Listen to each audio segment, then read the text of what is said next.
O sacramento do perdão.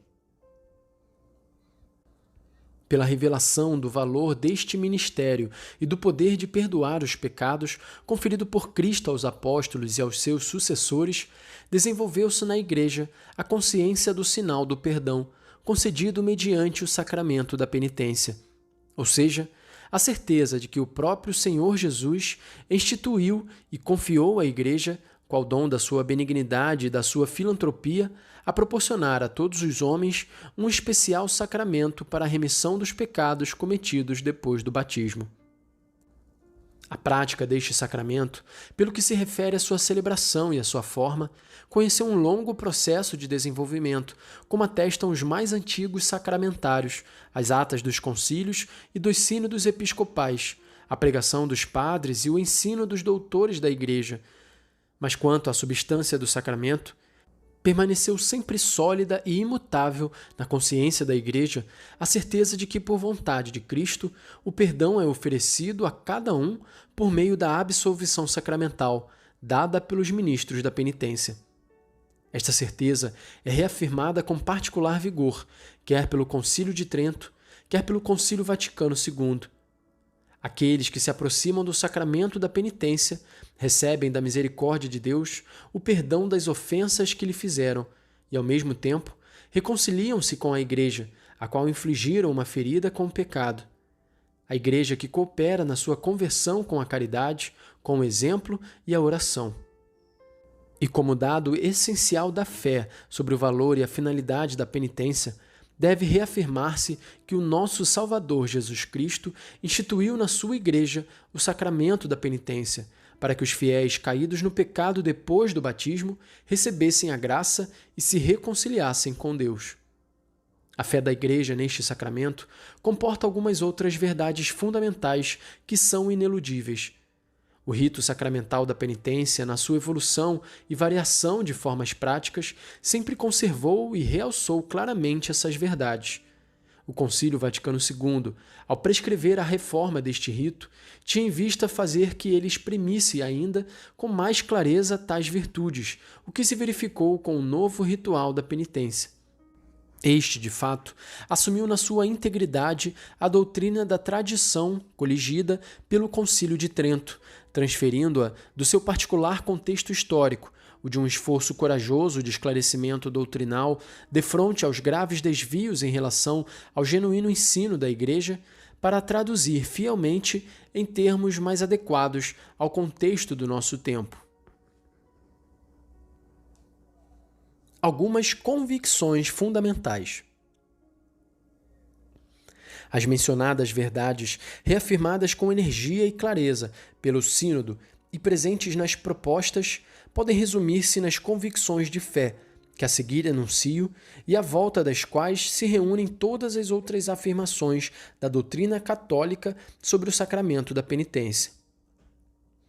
A primeira convicção é que, para um cristão, o sacramento da penitência é a via ordinária para obter o perdão e a remissão dos seus pecados graves cometidos depois do batismo.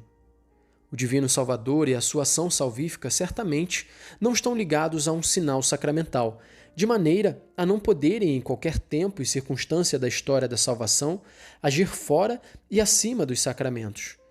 Mas na escola da fé, aprendemos que o mesmo Salvador quis e dispôs que os humildes e preciosos sacramentos da fé sejam ordinariamente os meios eficazes pelos quais passa e opera o seu poder redentor.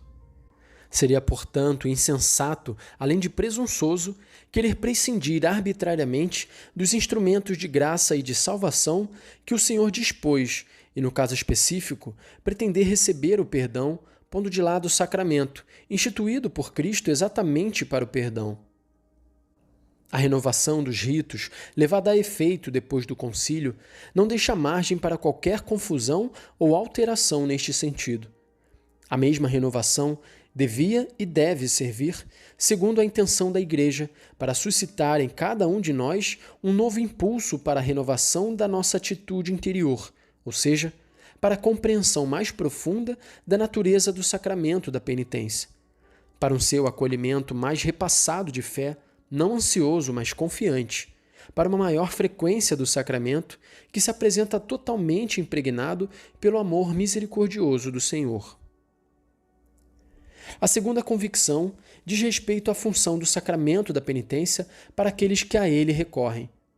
Segundo a mais antiga concepção da tradição, trata-se de uma espécie de ato judicial, mas este ato decorre junto de um tribunal mais de misericórdia do que de estrita e rigorosa justiça, pelo que não é comparável aos tribunais humanos, senão por analogia. Ou seja, na medida em que o pecador aí descobre os seus pecados e a sua própria condição de criatura sujeita ao pecado, se compromete a renunciar e a combater o pecado, aceita a pena, que é a penitência sacramental, que o confessor lhe impõe e dele recebe a absolvição. Ao refletir, porém, sobre a função deste sacramento, a consciência da Igreja vislumbra nele, além do caráter judicial, no sentido acima aludido, um caráter terapêutico ou medicinal. E isto relaciona-se com o fato, frequente no Evangelho, da apresentação de Cristo como médico, enquanto a sua obra redentora é muitas vezes chamada, desde a antiguidade cristã, remédio da salvação. Eu quero curar, não quero acusar, dizia Santo Agostinho, referindo-se ao exercício da pastoral penitencial. E é graças ao remédio da confissão que a experiência do pecado não degenera em desespero.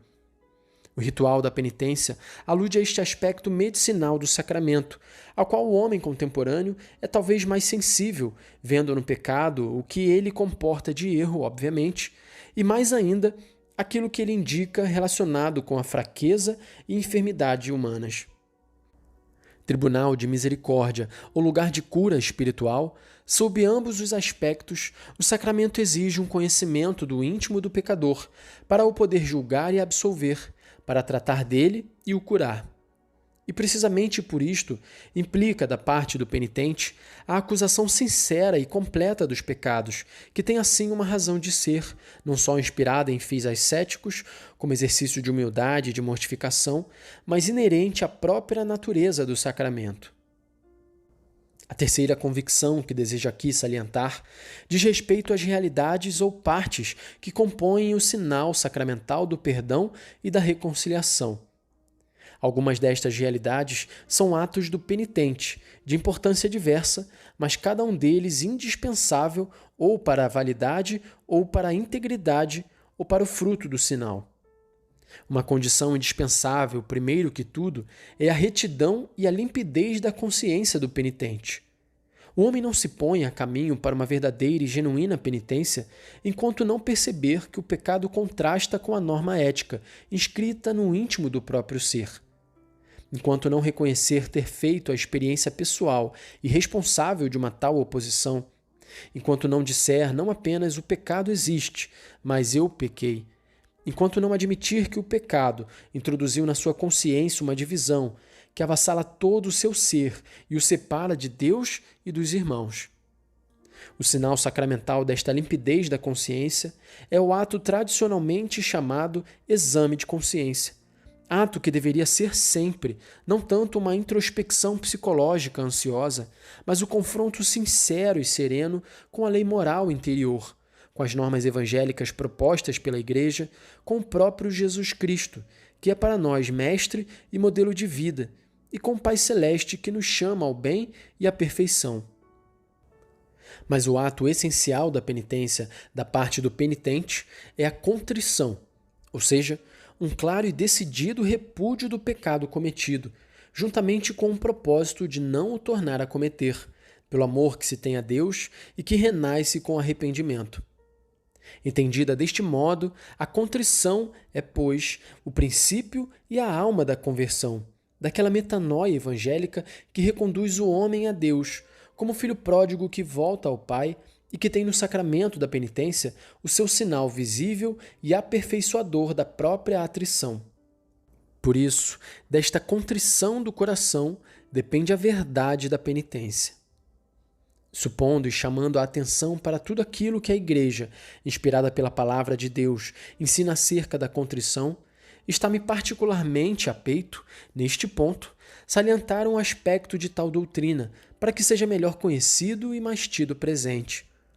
Não raro se considera a conversão e a contrição sob o aspecto das inegáveis exigências que elas comportam e da mortificação que impõe em ordem a uma radical mudança de vida. Mas é bom recordar e acentuar que contrição e conversão são, sobretudo, uma aproximação da santidade de Deus, um reencontro da própria verdade interior, obscurecida e transtornada pelo pecado, um libertar-se no mais profundo de si próprio e, por isso, um reconquistar a alegria perdida, a alegria de ser salvado, que a maioria dos homens do nosso tempo já não sabe saborear.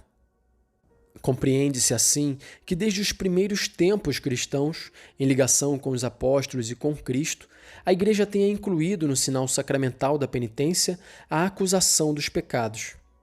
Esta parece como tão relevante que desde há séculos o nome usual do sacramento foi e é, ainda agora, o de confissão.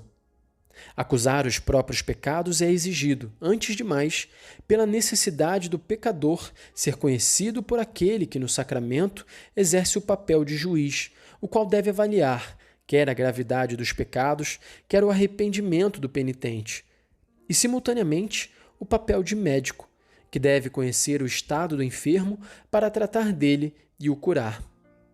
Mas a confissão individual tem também o valor de sinal. Sinal do encontro do pecador com a mediação eclesial na pessoa do ministro. Sinal do seu pôr-se a descoberto diante de Deus e da Igreja como pecador, do esclarecer-se a si mesmo sob o olhar de Deus.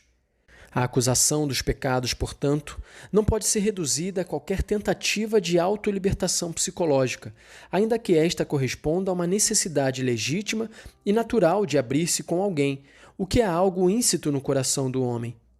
Trata-se de um gesto litúrgico, solene na sua dramaticidade, humilde e sóbrio na grandeza do seu significado. É o gesto do filho pródigo que volta para junto do pai e por ele é acolhido com o beijo da paz.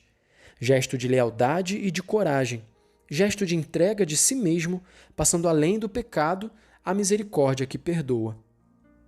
Compreende-se, então, por que é que a acusação dos pecados deve ser ordinariamente individual e não coletiva, tal como o pecado é um fato profundamente pessoal. Ao mesmo tempo, porém, esta acusação arranca, de certo modo, o pecado do segredo do coração e, por conseguinte, do âmbito da pura individualidade, pondo em relevo o seu caráter social, uma vez que, mediante o ministro da penitência, é a comunidade eclesial, lesada pelo pecado, que acolhe de novo o pecador arrependido e perdoado. O outro momento essencial do sacramento da penitência compete, por sua vez, ao confessor juiz e médico, imagem de Deus Pai que acolhe aquele que regressa e lhe perdoa. É a absolvição.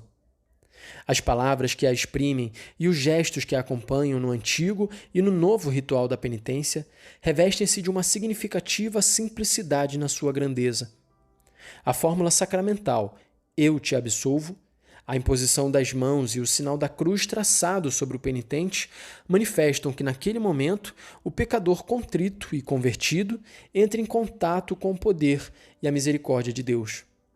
É em tal momento que, em resposta ao penitente, a Santíssima Trindade se torna presente para apagar o seu pecado e restituir-lhe a inocência.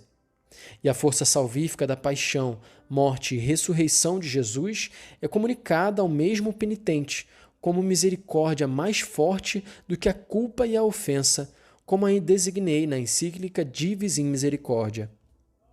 Deus é sempre o principal ofendido pelo pecado. Pequei só contra vós. E só Deus pode perdoar. Por isso, a absolvição que o sacerdote, ministro do perdão, embora também ele pecador, concede ao penitente, é o sinal eficaz da intervenção do Pai em cada absolvição e da ressurreição da morte espiritual que se renova todas as vezes que é atuado o sacramento da penitência. Só a fé pode assegurar que, naquele momento, todos e cada um dos pecados são perdoados e apagados pela misteriosa intervenção do Salvador. A satisfação é o ato final que coroa o sinal sacramental da penitência. Em alguns países, o que o penitente perdoado e absolvido aceita cumprir depois de ter recebido a absolvição chama-se precisamente penitência. Qual é o significado desta satisfação que se dá ou desta penitência que se faz? Não é certamente o preço que se paga pelo pecado absolvido e pelo perdão alcançado. Nenhum preço humano pode equivaler ao que se obteve, fruto do preciosíssimo sangue de Jesus Cristo. As obras de satisfação, que embora conservando um caráter de simplicidade e de humildade, deveriam tornar-se mais expressivas de tudo aquilo que significam, querem dizer algo de precioso. São um sinal do compromisso pessoal que o cristão assumiu com Deus no sacramento, de começar uma existência nova, e por isso não deveriam reduzir-se somente a algumas fórmulas a recitar, mas consistir em obras de culto, de caridade, de misericórdia e de reparação. Incluem a ideia de que o pecador perdoado é capaz de unir a sua própria mortificação física e espiritual, procurada ou ao menos aceite, à paixão de Jesus que lhe alcançou o perdão. Recordam que mesmo depois da absolvição, permanece no cristão uma zona de sombra devido às feridas do pecado, à imperfeição do amor no arrependimento, ao enfraquecimento das faculdades espirituais em que continua ainda ativo um foco infeccioso de pecado, que é preciso combater sempre com a mortificação e a penitência. Tal é o significado da humilde, mas sincera satisfação. Resta-me fazer breve referência a outras importantes convicções relativas ao sacramento da penitência. Antes de mais, é preciso insistir em que não há nada mais pessoal e íntimo do que este sacramento, no qual o pecador se encontra na presença de Deus só com a sua culpa, o seu arrependimento e a sua confiança. Ninguém pode arrepender-se em seu lugar ou pode pedir perdão em seu nome. Há uma certa solidão do pecador na sua culpa, que se pode ver dramaticamente representada em Caim, com o pecado à espreita à sua porta, como diz tão eficazmente o livro do Gênesis, e marcado com um sinal particular na sua fronte. Em Davi, repreendido pelo profeta Natã, ou no filho pródigo quando toma consciência da condição a qual se reduziu pelo afastamento do pai e decide voltar para junto dele. Tudo se passa só entre homem e Deus. Mas, ao mesmo tempo, é inegável a dimensão social deste sacramento, no qual é toda a Igreja, a militante, a purgante e a triunfante no céu, que intervém em auxílio do penitente e o acolhe de novo no seu seio, tanto mais que toda a Igreja fora ofendida e ferida pelo pecado. O sacerdote, ministro da penitência, em virtude da sua função sagrada, aparece como testemunha e representante de tal eclesialidade.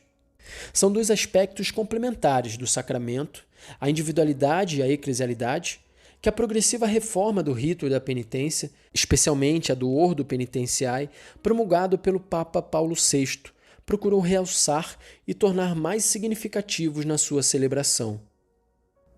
É de salientar ainda que o fruto mais precioso do perdão, obtido pela penitência, consiste na reconciliação com Deus, a qual se verifica no segredo do coração do filho pródigo e reencontrado que é cada penitente. Mas é preciso acrescentar que tal reconciliação com Deus tem como consequência, por assim dizer, outras reconciliações que vão remediar outras tantas rupturas causadas pelo pecado. O penitente perdoado reconcilia-se consigo próprio no íntimo mais profundo do próprio ser, onde recupera a própria verdade interior. Reconcilia-se com os irmãos, por ele, de alguma maneira, agredidos e lesados. Reconcilia-se com a Igreja e reconcilia-se com toda a criação. A tomada de consciência de tudo isto faz nascer no penitente, no final da celebração, um sentimento de gratidão para com Deus pelo dom da misericórdia que recebeu. E a Igreja convida-o à ação de graças. Todos os confessionários são um espaço privilegiado e abençoado, do qual, uma vez eliminadas as divisões, surge novo e incontaminado um homem reconciliado, um mundo reconciliado. E, por fim, está-me particularmente a peito fazer uma última consideração no que diz respeito a todos nós sacerdotes, que somos os ministros do sacramento da penitência, mas que somos também, e devemos sê-lo sempre, os beneficiários. A vida espiritual e pastoral do sacerdote, como a dos seus irmãos leigos e religiosos, depende, na sua qualidade e no seu fervor, da prática pessoal assídua e conscienciosa do sacramento da penitência.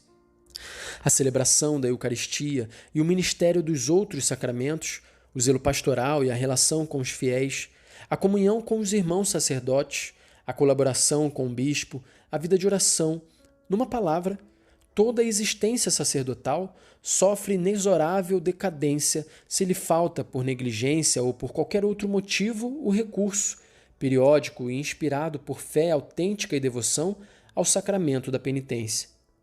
Um sacerdote que deixasse de se confessar ou se confessasse mal, o seu ser padre e o exercício do seu sacerdócio bem depressa se ressentiriam e disso se daria conta à própria comunidade de que ele é pastor. Mas acrescento também que até para ser bom e eficaz ministro da penitência, o sacerdote precisa de recorrer à fonte da graça e santidade presente neste sacramento. Nós, sacerdotes, com base na nossa experiência pessoal, bem podemos dizer que, na medida em que procuramos recorrer ao sacramento da penitência e nos aproximamos dele com frequência e com boas disposições, desempenhamos melhor o nosso próprio ministério de confessores e melhor asseguramos aos penitentes o seu benefício. De outro modo, este ministério perderia muito da sua eficácia se de alguma maneira deixássemos de ser bons penitentes. Tal é a lógica interna deste grande sacramento. Ele convida-nos, a todos nós sacerdotes de Cristo, a uma renovada atenção à nossa confissão pessoal. A experiência pessoal, por sua vez, torna-se e deve tornar-se hoje um estímulo para o exercício diligente, pontual, paciente e fervoroso do ministério sagrado da penitência, a que estamos comprometidos por força do nosso sacerdócio e da nossa vocação para ser pastores e servidores dos nossos irmãos. Assim, com a presente exortação, quero dirigir um instante apelo a todos os sacerdotes do mundo, especialmente aos meus irmãos no episcopado e aos párocos, para que favoreçam com todas as veras a frequência dos fiéis a este sacramento. Ponham em prática todos os meios possíveis e convenientes e tentem todas as vias para fazer chegar ao maior número de irmãos nossos a graça que nos foi dada, mediante a penitência, para a reconciliação de cada alma e de todo o mundo com Deus em Cristo.